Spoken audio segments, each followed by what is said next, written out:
Kita ejar dulu sekejap nak stand tak ada.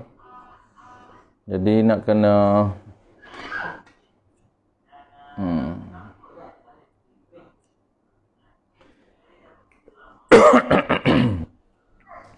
dah lama tak live, stand pun hilang habis dah.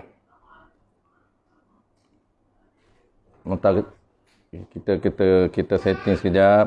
Sekejap ya, sebelum kita mula kita setting sekejap.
Komen, kita nak bagi nampak komen tu sebelum baru mula. Okey. Dah jumpa dah. Okey, baik, settle. InsyaAllah sekejap kita mula. Okey, baru nampak komen dah. Okey, Ustaz Pendi. Assalamualaikum. Waalaikumsalam warahmatullahi. Danish Mukri. Assalamualaikum Ustaz. Waalaikumsalam warahmatullahi. InsyaAllah sekejap lagi kita akan mula. Sekejap lagi. Okey, slow. Sementara kita tunggu kawan kita. Okey, Sarah dah ada. Ustaz Roy kita dah ada. Okey, kita boleh mula. Bismillahirrahmanirrahim. Alhamdulillahirrabbilalamin. Wassalatu wassalamu ala asyrafil anbiya'i wal mursalin. Wa ala alihi wa ashabihi ajma'in. Allahumma alimna ma jahilna wa anfa'na bima 'allamtana wa ja'alna minal mukhlisin. Wa sallallahu ala sayyidina Muhammad wa ala alihi wa baraka wa sallam. Walhamdulillahi rabbil alamin. Amma ba'd. Jadi insyaAllah malam ni kita akan teruskan pengajian kuliah kita. Biasanya malam ni kuliah kita di Surau Abdurrahman bin Auf. Pengajian Kitab Paku Iman, pengajian Kitab Paku Iman di Surau Abdurrahman bin Auf, Preshin 11. Jadi oleh kerana kita dalam suasana hari ini baru mula PKPB, jadi kita teruskan dengan online di rumah lah, online di rumah. Ini permintaan wakil jemaah surau kita ataupun jemaah surau Sarah. Minta supaya kita teruskan di rumah masing-masing ataupun secara online. Jadi insyaAllah tuan-tuan, kita sementara kita menunggu kawan-kawan kita join, sementara kita menunggu kawan-kawan kita masuk, kita akan mulakan dulu introduction kitab kita ataupun tajuk kita. Kita akan baca secara santai saja malam ni.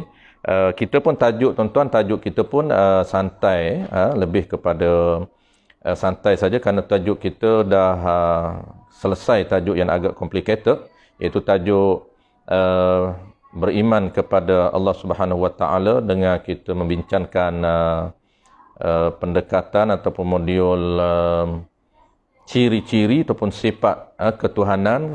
Dah kita bincang 13, kemudian kita akan masuk rukun iman yang kedua. Rukun iman yang kedua iaitu kita sedang membincangkan rukun iman yang kedua, beriman kepada para malaikah, beriman kepada malaikah. Jadi oleh kerana tajuk kita ini rukun yang kedua ataupun rukun iman yang kedua adalah lebih simple, lebih santai.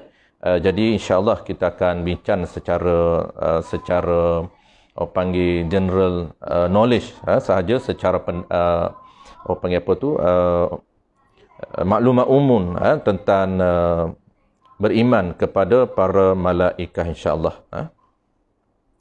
Baik, kita akan sambung kitab kita ini muka surat 21, muka surat 21. Malam ni insya-Allah keempat dan keempat daripada 10 dan keempat daripada 10 malaikah. Sebagaimana kita maklum, malaikat yang kita wajib percaya secara tafsil ini ada 10. Kita sedang bincang malaikah yang keempat malam ni, Izrail, sampai 10 kita akan settlekan malam ni. Kita akan habiskan ke semua 10 malaikat yang wajib kita beriman. Baik, sebelum kita sambung rukun iman yang kedua ini ataupun keempat, malaikat yang keempat, saya akan ulang sekali lagi tuan-tuan dan puan-puan yang saya hormati sekalian. Saya akan ulang sekali lagi secara umum bagaimana proses ataupun cara untuk kita beriman kepada malaikah. Sebagaimana kita maklum, sistem kepercayaan kepada Tuhan ini ada 6 teras ataupun dalam bahasa akademik ada 6 rukun. Ada 6 rukun. Sistem yang pertama ataupun teras yang pertama, pilar yang pertama ialah percaya kepada Tuhan. Ini dah settle kita bincang. Jadi rukun iman ini ada 6 ataupun sistem kepercayaan kepada Tuhan ini ada 6. Mesti lengkap dan sempurna 6 ini barulah kita panggil iman yang sempurna. Jadi kita dah bincang tuan-tuan satu ataupun pilar yang pertama, rukun yang pertama, teras yang pertama kita dah bincang. Apa dia teras yang pertama? Teras yang pertama yang telah kita bincang ialah percaya kepada Allah Ta'ala. Percaya kepada Allah ni dia panggil teras yang pertama, rukun yang pertama, pilar yang pertama yang paling penting, yang menjadi dasar, yang menjadi paksi, yang menjadi tunjan kepada 6 sistem, kepada tunjan, paksi, dasar yang paling penting. Sebab itulah kalau tuan-tuan perhati, ada 6 teras ini, ada 6 pilar ini, ada 6 dasar ini, dasar iman ini. Pilar yang pertama, rukun yang pertama, dasar yang pertama, beriman kepada Allah Ta'ala, dia lebih luas dibincangkan oleh syarak. Lebih luas dibincangkan oleh musannif ataupun oleh pengarang. Kenapa lebih luas? Kerana cara ataupun proses beriman kepada Allah Subhanahu Wa Ta'ala ini, metodologinya, pendekatannya, bagaimana? Iaitu kita beriman kepada ciri-ciri ketuhanan. Kita dah selesai tuan-tuan, kita bincang 13 ciri ataupun 13 sifat asas yang ada pada Allah Subhanahu Wa Ta'ala, dan 13 itu merupakan paksi, merupakan tunjan yang paling penting, yang paling asas untuk kita pegang, untuk kita faham dan untuk kita beriman kepada Allah Subhanahu Wa Ta'ala. Baik, itu yang pertama tuan-tuan. Yang kedua, pilar yang kedua ataupun kita panggil rukun yang kedua, kita boleh panggil paksi yang kedua, kita boleh panggil teras yang kedua. Apa dia teras yang kedua dalam sistem kepercayaan kita kepada Tuhan? Iaitu percaya kepada adanya malaikah. Jadi malam ni tuan-tuan, sebelum kita nak masuk malaikat yang keempat, kita recall balik, kita ulang balik bagaimana cara untuk kita beriman kepada para malaikah. Prosesnya bagaimana? Ada 2 asas penting tuan-tuan, ada 2 asas penting. Yang pertama yang kita kena tahu ialah ciri-ciri malaikah. 2 benda penting ni tuan-tuan, dia termasuk dalam beriman kepada para malaikah. Bagaimana beriman kepada para malaikah? Ada 2 isi penting, ada 2 asas penting untuk kita panggil kita beriman kepada malaikah. Yang pertamanya tuan-tuan, kita kena tahu ciri-ciri malaikah. Yang kita dah bincang bulan lepas tuan-tuan, lebih kurang ada 5 ataupun 6 ciri malaikah yang dinyatakan dalam kitab kita ini. Dan keduanya apa dia? Yang keduanya ialah bilangan malaikah serta tugas-tugas malaikah. Yang kita akan sambung malam ni dalam asas yang kedua, subtopik yang kedua, iaitu bilangan malaikah dan tugas-tugas malaikah secara tafsil. Saya recall balik tuan-tuan, saya ulang sekali lagi, kita recall balik, kita ulang balik. Pertama, ciri malaikah.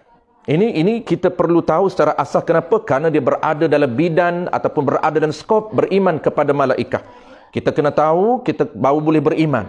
Kita kena tahu secara detail, secara asasnya, barulah kita boleh beriman kepada malaikah. Kita boleh beriman adanya malaikah. Maka sebab itulah paling penting tuan-tuan, kita kena tahu 2 benda asas ini. Pertama ialah ciri. ciri tuan-tuan, kita dah ulan ciri-ciri asal ini, kita dah ulan ada 5 ciri malaikah ini. Pertamanya apa? Pertamanya malaikat ini dijadikan daripada nur. Malaikat ini dijadikan daripada nur, dijadikan daripada cahaya, ataupun dalam bahasa ilmiah dipanggil jisim yang latif. Malaikat ini kejadiannya Allah Ta'ala cipta malaikah daripada jisim yang latif, jisim yang lembut, lebih halus daripada api. Kalau jin tuan-tuan, kalau jin dicipta oleh Allah Ta'ala daripada api, ia jisim yang latif tetapi lebih lembut, lebih latif, lebih halus daripada jin. Malaikat ni tuan-tuan, saya ulang sekali lagi, malaikat dijadikan oleh Allah Ta'ala daripada nur, dan nur ini dalam bahasa akademiknya dipanggil jisim yang latif, jisim yang lembut, jisim yang halus. Lebih halus daripada api. Allah Ta'ala jadikan syaitan, jadikan jin daripada api. Dan api dengan nur ini lebih halus daripada api. Konsepnya bagaimana tuan-tuan?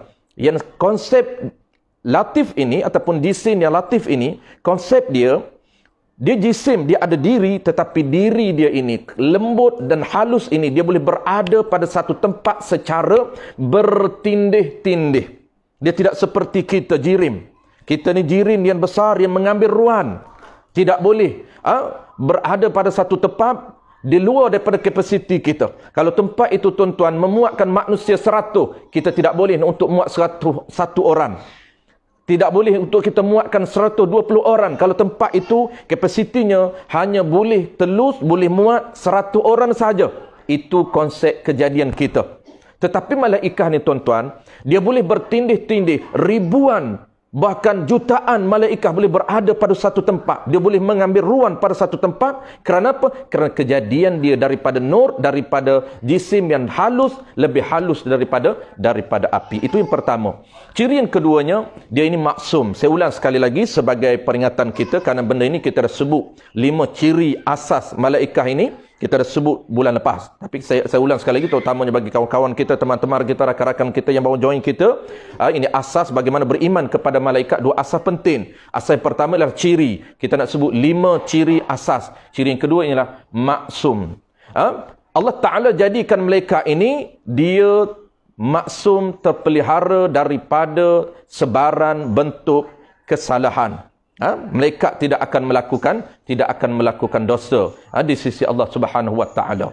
Yang ciri yang ketiga, malaikat ini dia sentiasa melakukan ketaatan kepada Allah sepanjang masa. Allah Ta'ala jadikan malaikat ini sifat dia tuan-tuan apa dia? Sifatnya dia akan melakukan ketaatan, dia patuh, dia akur, dia taat kepada perintah Allah Subhanahu wa taala sepanjang masa dia sampai kiamat. Dia tidak seperti kita. Dia tidak ada waktu rehat, waktu tidur, waktu makan, tidak ada. Itu malaikat. Ciri yang ketiga dia melakukan ketaatan kepada Allah sepanjang masa. Itu ciri yang ketiga. Dan ciri yang keempatnya tuan-tuan, kita akan ulang balik. Ciri keempatnya, dia tidak ada lelaki dan perempuan. Ini ciri keempat. Dan ciri yang kelima tuan-tuan, ciri yang kelima malaikat, dia tidak ada, Allah Ta'ala tidak menjadikan dia ini nafsu seperti mana manusia. Dia tidak ada nafsu, dia tidak makan, dia tidak minum, dia tidak tidur, dia tidak kahwin dan sebagainya yang sama dengan manusia. Itu berbeza. Itu tuan-tuan 5 ciri asas saja, dan banyak lagi ciri. Kita hanya sebut 5 ciri asas Allah Ta'ala jadikan malaikat. Baik, kita terus kepada subtopik yang kedua. Asas yang kedua malaikat, apa yang kita perlu tahu tuan-tuan? Yang kita perlu tahu ialah bilangan dan tugas-tugas malaikat. Secara ijmal, dia ada 2 cara kita beriman dalam asas yang kedua. Dan asas yang kedua ini tuan-tuan, bilangan malaikat dan tugas-tugas para malaikat. Ini asas yang kedua ini kita wajib beriman. Cuma ada 2 cara. Pertamanya, beriman, kita wajib beriman secara umum. Kita wajib percaya secara umum, secara ijmal. Apa yang wajib kita percaya secara ijmal? Secara ijmal, secara umum, wajib kita percaya bahawa malaikat ini Allah jadikan bilangannya sangat banyak, tidak dapat diketahui oleh kita, hanya Allah Subhanahu wa taala sahaja yang mengetahui. Itu yang wajib kita beriman secara umum. Wajib kita beriman secara umum, iaitu malaikat ini mempunyai bilangan yang sangat banyak yang tidak diketahui oleh kita, melainkan Allah Subhanahu wa taala sahaja yang mengetahui. Itu asas yang pertama. Yang keduanya, kita wajib beriman secara detail. Pertama, kita wajib beriman secara umum, malaikat ini sangat banyak, bilangannya amat banyak, tidak diketahui oleh kita, melainkan Allah taala sahaja yang mengetahui. Tetapi yang keduanya, yang wajib kita mengetahui secara detail, secara tafsil, iaitu 10 bilangan sahaja serta tugas-tugasnya. Yang wajib kita beriman, wajib kita tahu secara detail, secara tafsil, secara spesifik, ada 10 malaikah sahaja serta tugas-tugasnya. InsyaAllah tuan-tuan, 10 ini yang kita dah bincang. Yang pertama kita dah bincang Jibril, yang kedua Mikail, yang ketiga Israfil, yang keempat insyaAllah malam ni Azrail. Yang kita akan sambung malam ni Azrail. Sebelum kita sambung Azrail, tuan-tuan, saya nak tambah sikit lagi. Ada 10 bilangan malaikat yang wajib kita beriman ini. Ada 2 lagi yang tidak termasuk dalam 10, tetapi wajib kita beriman secara tafsil juga. Ini perlu kepada nota tambahan, tuan-tuan. 10 ini mula daripada Jibril, Mikail, Israfil, malam ni Azrail, sampailah 10 yang kita akan bincang malam ini.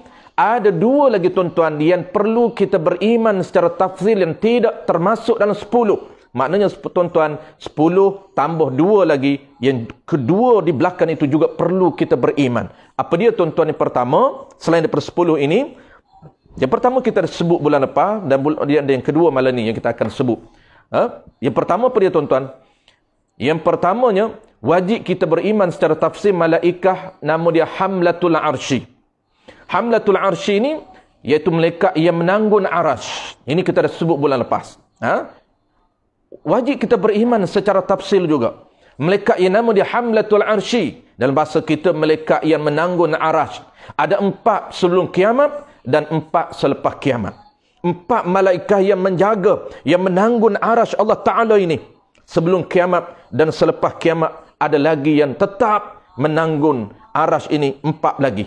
Settle, tuan-tuan. Dan satu lagi tambahan, apa dia, tuan-tuan, malam ni yang kita nak tambah itu, iaitu 1 malaikat yang perlu kita tahu, tuan-tuan, untuk menyempurnakan iman kita, untuk menyempurnakan sistem kepercayaan kita kepada Tuhan dalam paksi yang kedua, dalam teras yang kedua, dalam pilar yang kedua, iaitu beriman kepada malaikat. Apa dia? Malaikat malaikat hafazah. Ada satu lagi, tuan-tuan, yang kita panggil malaikat hafazah, juga wajib kita beriman. Apa dia malaikat hafazah? Selain daripada malaikat 10, selain daripada Jibril, Mikail, Israfil, Azrail, selain daripada sampai 10, satu lagi malaikat selain daripada Hamlatul Arsy, malaikat yang wajib kita percaya, kita beriman, nama dia ialah malaikat hafazah. Apa dia malaikat hafazah? Malaikat yang menjaga kita. Yang Allah Ta'ala utuskan malaikat ini untuk menjaga anggota kita, menjaga telinga kita, menjaga lubang hidung kita, menjaga mata kita. Ada malaikat yang Allah ciptakan kepada kita, tuan-tuan, yang sentiasa berada bersama-sama dengan kita. Lubang hidung kita, tuan-tuan, lubang hidung kita tak pernah masuk benda-benda yang berbahaya. Walaupun kita tidur, tuan-tuan, semut, walaupun seekor semut jarang masuk dalam lubang hidung kita. Kenapa? Kerana lubang hidung kita, tuan-tuan, kita tak perasan bahawa ada malaikat yang ditugaskan oleh Allah Ta'ala yang bernama Hafazah, yang menjaga kita. Dan lubang telinga kita, ada malaikat yang menjaga keselamatan kita daripada kemudaratan yang berlaku. Ini tugas-tugas yang Allah Ta'ala ciptakan malaikat untuk menjaga makhluk, untuk menjaga kita. Baik, tuan-tuan, kita sambung terus kepada malaikat yang keempat, yang nama dia Azrail. Qala al-musannif rahimahullahu subhanahu wa ta'ala.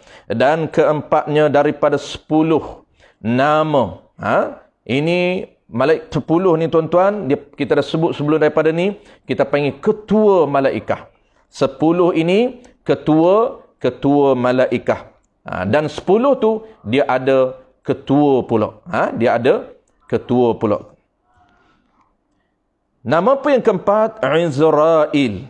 Dan keempatnya daripada 10, Azrail, kerja Azrail mengambil nyawa tiap-tiap yang bernyawa. Ini tugas yang Allah amanahkan, yang Allah beri yang Allah beri, Allah lantik Israel, bidan tugas dia mengambil nyawa tiap-tiap yang bernyawa. Yani tiap-tiap makhluk yang bernyawa. Sama ada manusia, jin, binatang dan malaikat. Ini ingat tuan-tuan, tugas Israel ini bukan khusus untuk mengambil nyawa manusia sahaja, tidak. Bahkan semua yang bernyawa, tiap-tiap makhluk yang bernyawa, mengambil nyawa ini siapa dia? Itu tugas yang diamanahkan oleh Israel. Yang Allah Ta'ala amanahkan kepada Israel untuk mengambil nyawa setiap makhluk. Makhluk mana? Bukan manusia sahaja. Yang pertamanya manusia, yang keduanya jin, yang ketiganya binatang, yang keempatnya malaikat. Keempat makhluk ini tuan-tuan, semuanya diuruskan dan diambil nyawa oleh Israel alaihissalam. Bukan saja kita faham, bukan saja manusia ni mati ni kenapa? Kerana Israel ambil nyawa. Binatang mati kenapa? Kerana Israel ambil nyawa. Jin pun mati kenapa? Kerana Israel ambil nyawa. Dan malaikat juga tuan-tuan, yang keempat malaikat juga akan mati. Malaikat juga akan mati. Jangan kita kata malaikat ini orang lain yang ambil nyawa. Tak, tugas yang mengambil nyawa Allah Ta'ala serah kepada Israel untuk mengambil nyawa semua yang bernyawa. Sebab itulah kalau kita baca sejarah tuan-tuan, kita baca sejarah bagaimana ulama menakalkan kepada kita makhluk yang terakhir yang matinya ialah malaikat Israel alaihissalam. Apabila kiamat ni tuan-tuan, seluruh makhluk yang bernama manusia, semuanya Israel ambil nyawa. Yang kedua binatang, semua binatang Israel ambil nyawa. Dan semua jin diambil nyawa oleh Israel. Dan malaikat lain. Semua ketua malaikat dan malaikat yang kecil-kecil diambil nyawa oleh Israel, sehinggalah tinggal seorang sahaja yang belum mati. Ini kiamat ni, ini cerita bagaimana kiamat ini proses Allah Ta'ala mematikan seluruh makhluk yang bernyawa. Maka orang yang last kali mati tuan-tuan, Israel alaihissalam. Maka apabila Israel alaihissalam selesai melaksanakan tugas dia, maka ulama menakalkan Israel alaihissalam terus pergi bertemu dengan Allah. Pergi di hadapan Allah Subhanahu wa taala. Lalu Israel menyatakan kepada Allah Subhanahu wa taala, "Ya Allah," dia kata, "seluruh makhluk lain aku telah mengambil nyawa. Semua makhluk lain telah mati semuanya. Aku telah ambil nyawa. Dan sekarang ini tibalah giliran aku." Maka giliran orang yang terakhir matinya ialah tuan-tuan Israel alaihissalam. Setelah mana selesai semua yang bernyawa ini diuruskan oleh dia ambil nyawa. Ini setelah kiamat, dicerita kiamat nanti. Maka orang yang terakhir dia akan pergi bertemu dengan Allah Ta'ala, berada di hadapan Allah Subhanahu wa taala. Lalu dia cerita semua dia telah menguruskan, semua makhluk lain telah diambil nyawa, maka tinggal dia seorang sahaja. Israel seorang sahaja.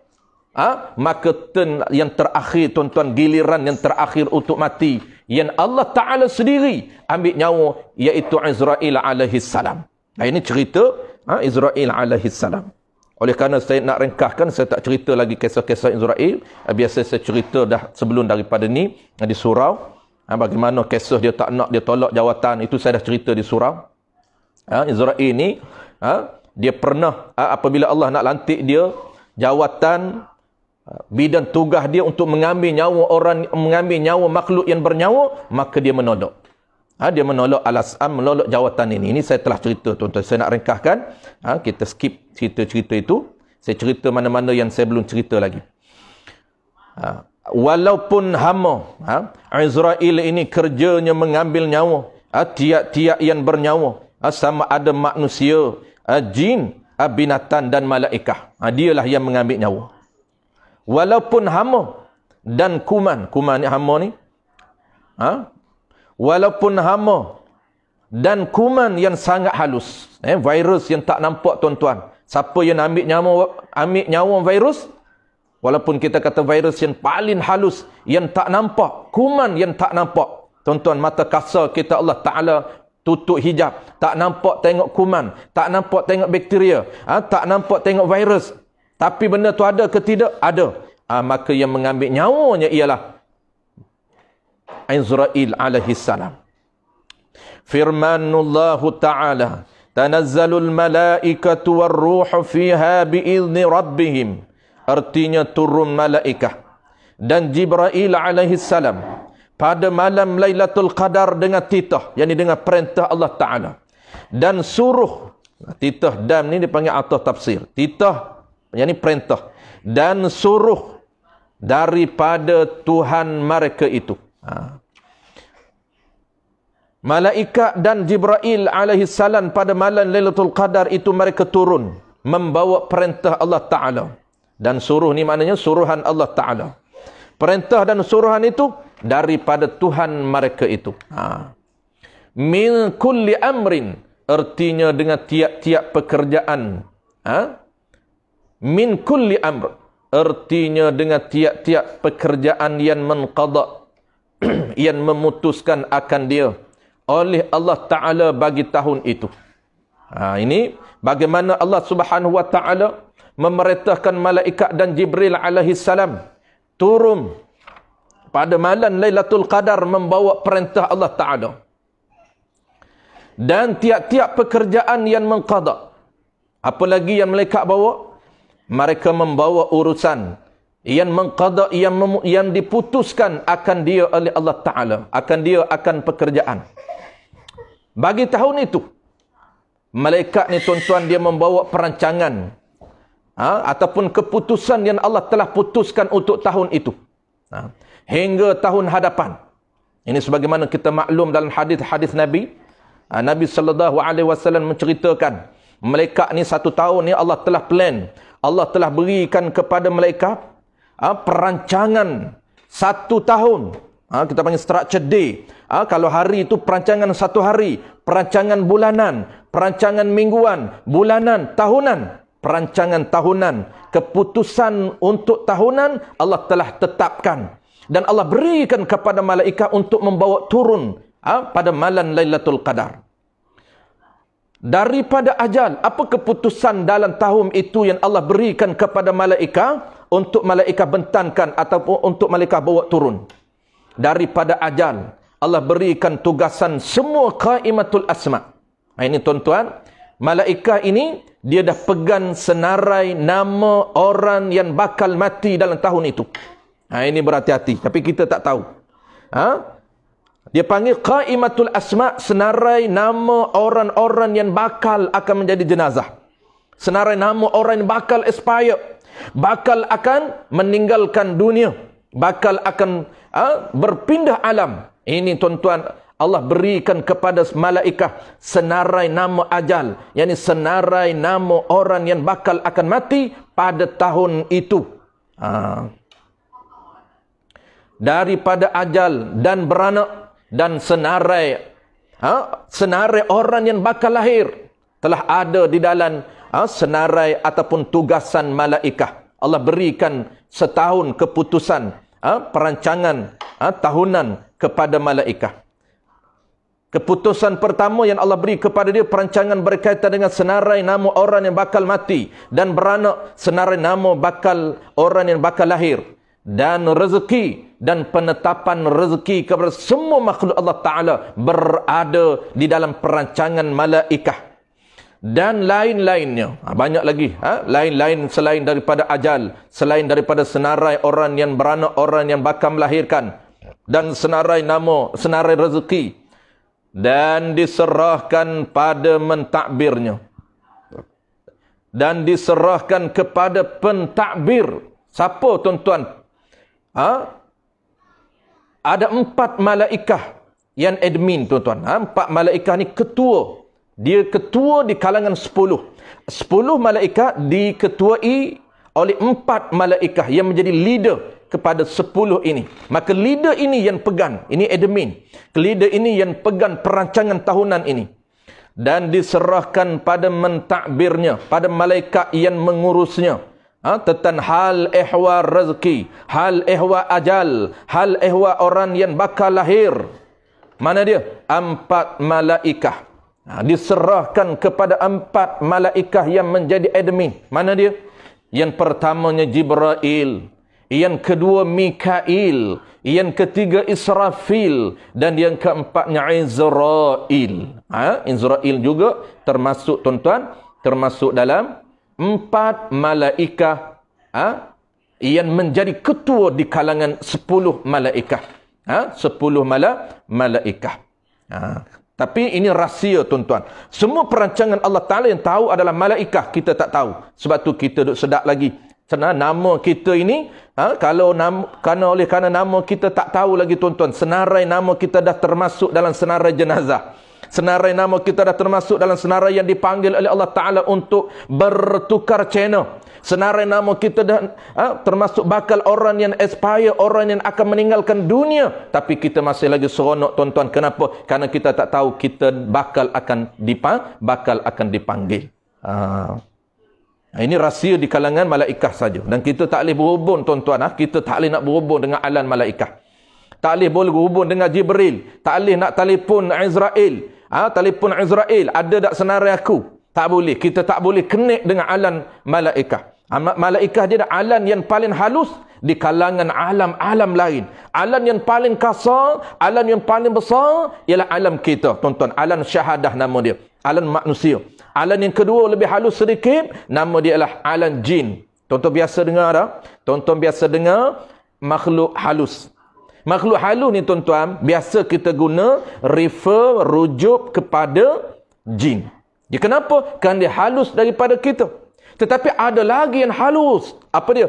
Makhluk yang ketiga.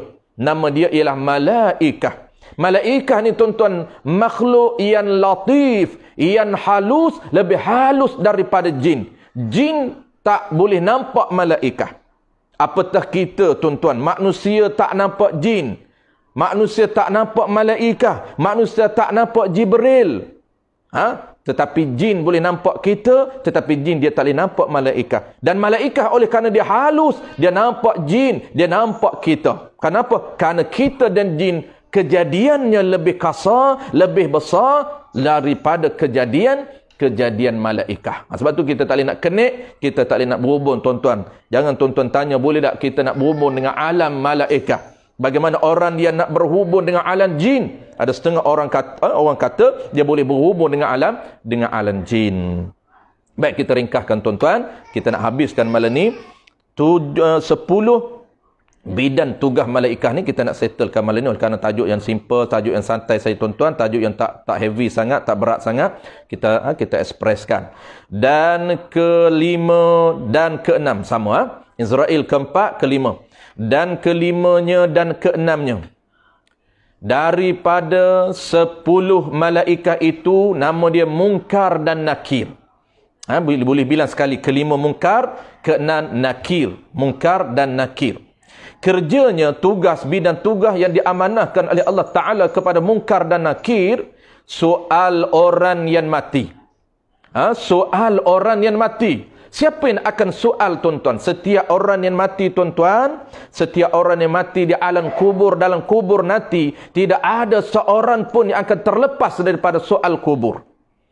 Tidak ada seorang pun yang akan terlepas daripada soal kubur. Cuma dia berbeza ataupun berbeza mengikut level kita. Orang yang baik, orang yang soleh, orang yang hebat di sisi Allah Ta'ala, tuan-tuan, soalannya simple. Soalannya lebih mudah daripada soalan-soalan orang yang mati dalam su'ul khatimah.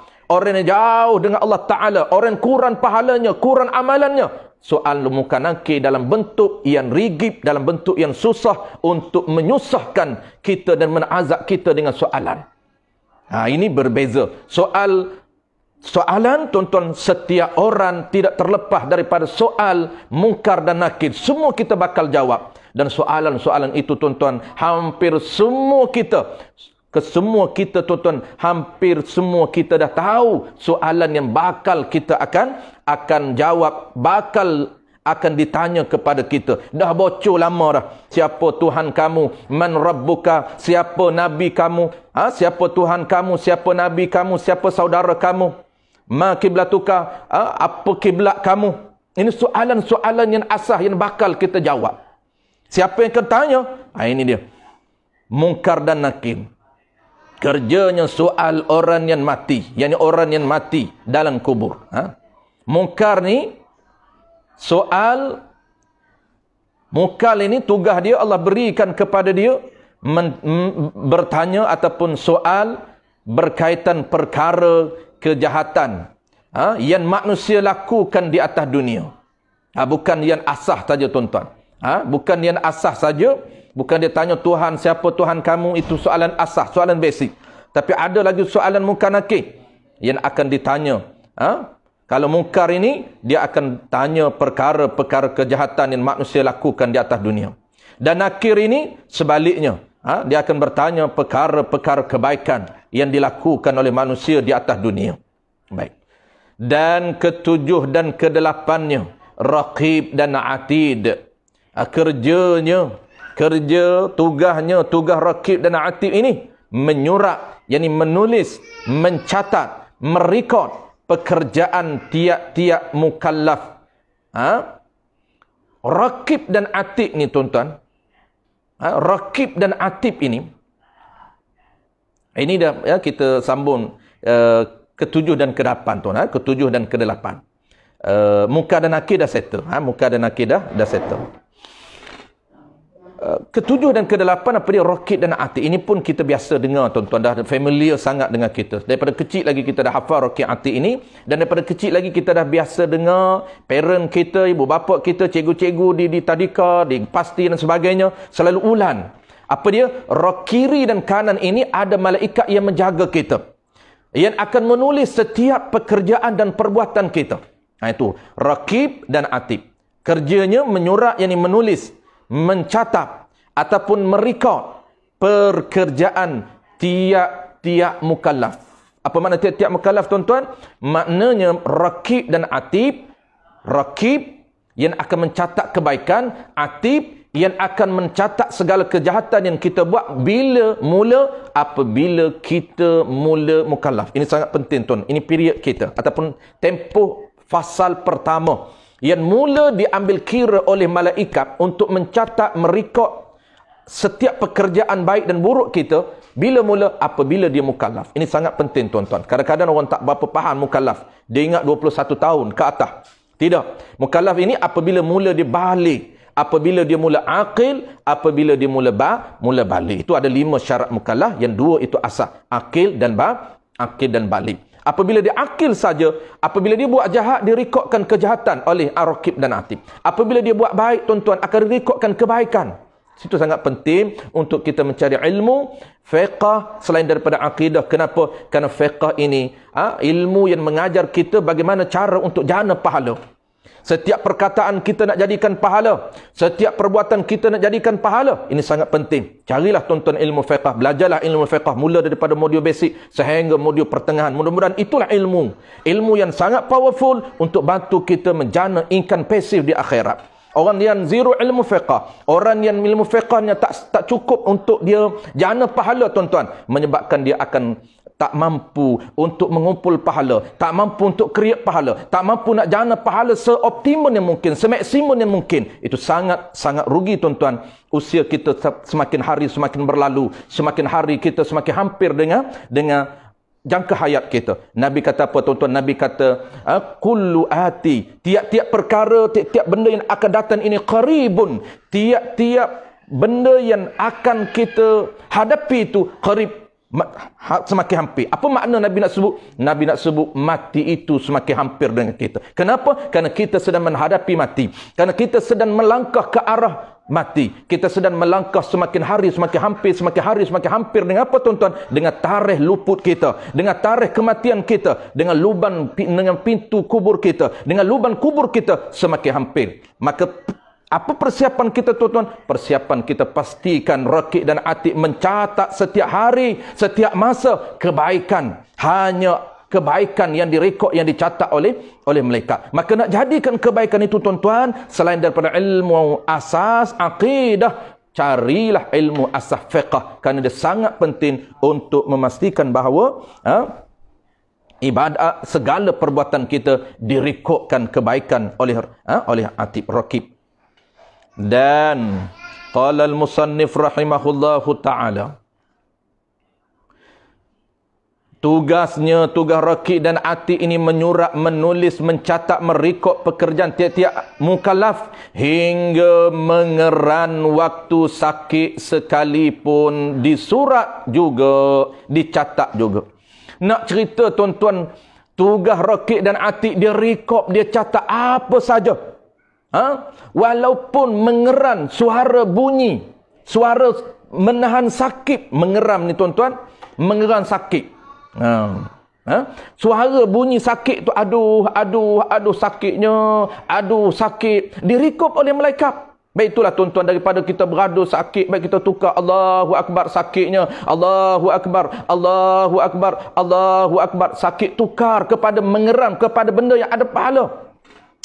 Subhanallah, Subhanallah, Allahu Akbar sakit, Allahu Akbar sakit. Tukar tuan-tuan. Orang yang ada ilmu, dia tahu, dia boleh change, dia boleh tukar daripada yang zero pahala kepada yang pahala. Kenapa? Kerana dicatat, direkod oleh malaikat. Dan kesembilannya Malik, kerja Malik mengeluarkan, mengelola, yakni mengurus hal ehwal neraka. Ini Malik Zabaniyah. Kesembilan ni Malik Zabaniyah.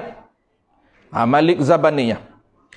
Kesembilannya daripada 10 tugas ataupun bidan tugas malaikat yang bernama Malik Zabaniyah. Kerjanya, yakni tugasnya, tugas Malik Zabaniyah mengelola. Apa makna mengelola? Mengurus hal ehwal neraka. Dialah yang akan menjadi pengurus kepada neraka. Hal ehwal neraka diurus, ditakbir urus oleh ketua malaikat yang bernama Malik Zabaniyah. Bengis rupa dia tuan-tuan. Tengok, kalau kita baca sejarah, baca sirah, ulama cerita rupa Malik Zabaniyah ni tuan-tuan, kalau kita tengok rupa dia pun dah kecup, dah gugur hati kita, dah sentap hati kita. Punya takut, wajah dia sangat bengis, wajah dia. Kita tengok wajah dia pun wajah yang sangat menggerunkan kita. Sangat menakutkan, sangat menggurunkan. Dia tak buat apa lagi, just kita tengok muka dia saja. Muka yang sangat bengis, muka yang sangat menggurunkan kita, muka yang sangat menakutkan kita. Itu Malik Zabaniyah. Dan yang terakhir tuan-tuan, yang terakhirnya ke-10-nya daripada 10 malaikat yang wajib kita beriman secara tafsil, Ridwan, yakni Malik Ridwan. Kerjanya, tugasnya mengelola, yakni mengurus hal ehwal syurga. Ini Malik Ridwan. Dia menjadi pentadbir kepada syurga. Baik. Settle tuan-tuan, habis 10 tugas malaikat dan tambah dengan 2 lagi yang saya sebut tadi tuan-tuan. 10 bilangan malaikat ini yang wajib kita beriman secara tafsil. Apa makna tafsil tuan-tuan? Tafsil itu ciri kita dah tahu, cuma tambahan tafsil ini iaitu nama dan tugas dia kita tahu. Tak perlu tuan-tuan hafal, tak ingat 10 pun okey, tapi tuan-tuan tahu. Walaupun tak ingat 10, kalau bilan pun dia akan jadi tunggang terbalik, tak lengkap, tak mula Jibril, tak habis Malik Ridwan. Kalau bilang tak cukup tapi tahu, okey. Maknanya kita settle, kita lepas tanggungjawab kita beriman kepada malaikat. Kita percaya kepada adanya malaikat dan bilangan secara tafsil kita tahu dan tugas-tugasnya juga kita tahu dan asas-asas ataupun ciri-ciri asas malaikat juga kita tahu. Itulah dia maklumat untuk kita pegang. Kita panggil apa? Kita panggil imam ini dia merujuk kepada tahu dan kita i'tiqad dan kita pegang. Kita percaya dan kita pegang apa yang kita percaya tentang malaikat, tentang ciri yang ada pada malaikat, tentang bilangan yang ada yang wajib kita pegang, dan juga tentang bidan tugas yang wajib kita tahu hanya 10. Dan tambah 2 lagi tuan-tuan, tambah 2 Daripada 10 itu ada 2, jadi nota tambahan perlu kita percaya juga. Apa dia?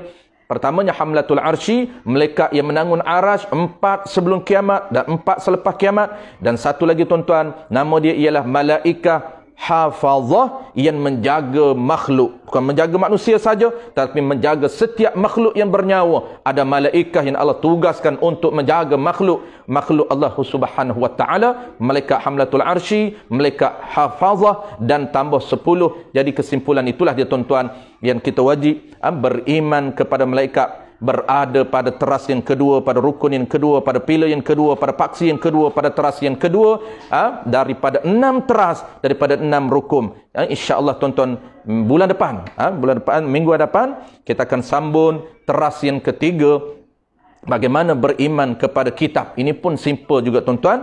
Ini pun simple saja. Kita akan settlekan beriman kepada malaikat ini. Satu kuliah sebelum kita masuk beriman kepada Rasul. Itu yang lebih detail tuan-tuan. Saya dah janji dengan tuan-tuan, dalam 6 pilar, 6 rukun, 6 teras ini, dia ada 2 yang kita akan fokus secara detail, dan 4 lagi itu dia kita akan bincang secara santai kerana dia lebih simple, lebih mudah saja untuk kita faham dan untuk kita pegang. Untuk kita lengkapkan tuan-tuan iman kita dengan Allah Subhanahu wa taala, ada 6 paksi. Sistem kepercayaan kita kepada Tuhan ini berpaksikan kepada 6, berteraskan kepada 6 rukun, 6 pilar.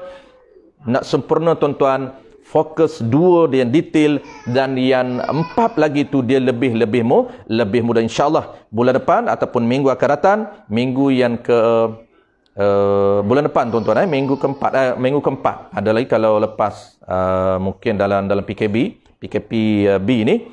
Minggu keempat ni kita akan sambung teras yang ketiga, rukun yang ketiga, beriman kepada kitab. Dan kita terus, dia mudah saja beriman kepada kitab, ada 4 kitab saja.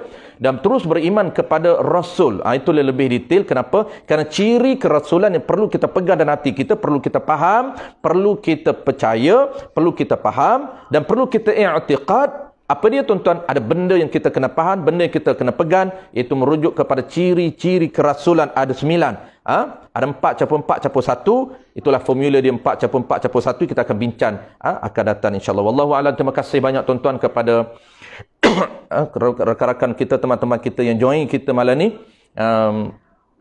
Alhamdulillah tuan-tuan, ramai kita malam ni. Malam ni untuk makluman tuan-tuan, malam ni sebenarnya kita penaja kita ataupun penganjur kita, Surau Abdul Rahman bin Auf Parishioners 11. Kita kuliah tetap kita Paku Imam di Surau Abdul Rahman bin Auf ataupun rikasnya Sara Parishioner 11. Ini kuliah tetap kita. Oleh kerana kita sempena hari ini mula PKPB, kita tak dapat untuk adakan kuliah fizikal.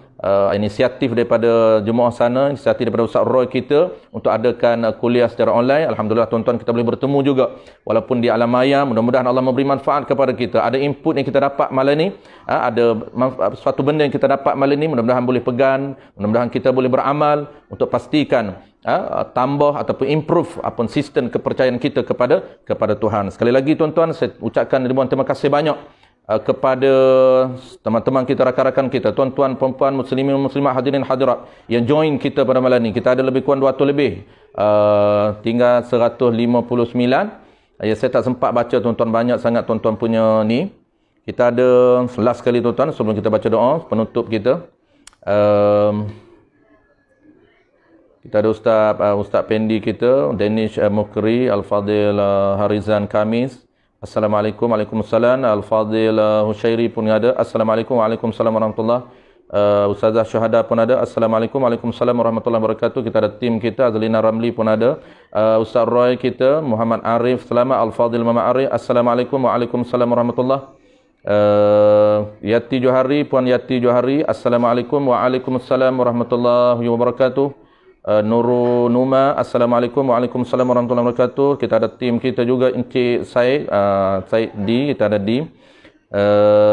Ramai lagi tuan. Kita ada Puan Khalijah jauh daripada Sungai Petani, tak silap saya. Puan, maaf kalau silap tempat. Nis Kilanis, kita ada siapa lagi? Kita ada siapa lagi?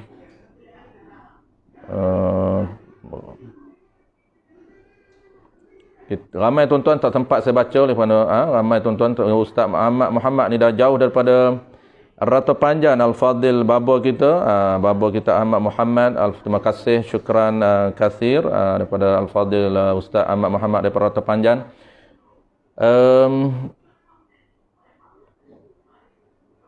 Baik, terima kasih sekali lagi tuan-tuan, terima kasih sekali lagi, dan insya-Allah mudah-mudahan kita diberikan keberkatan oleh Allah Subhanahu wa taala.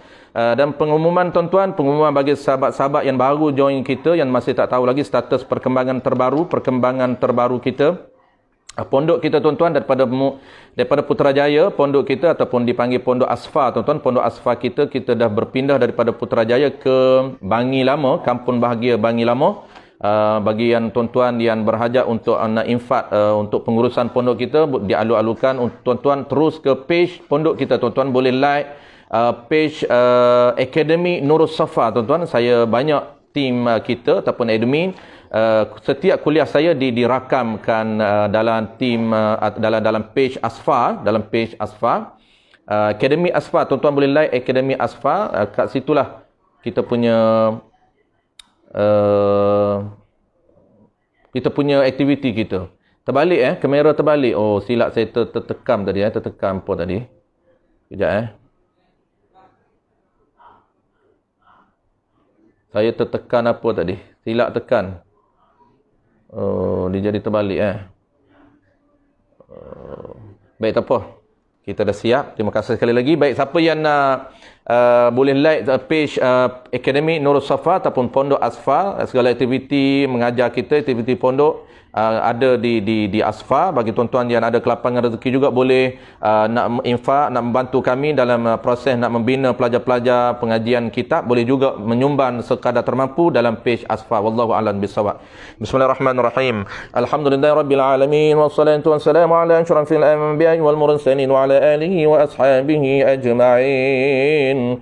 Allahumma faqihna fid din wa 'allimna at-ta'wil waj'alna minal ulama'il 'amilin waj'alna من المخلصين وصلى الله على سيدنا محمد وعلى آله وبارك وسلم والحمد لله رب العالمين.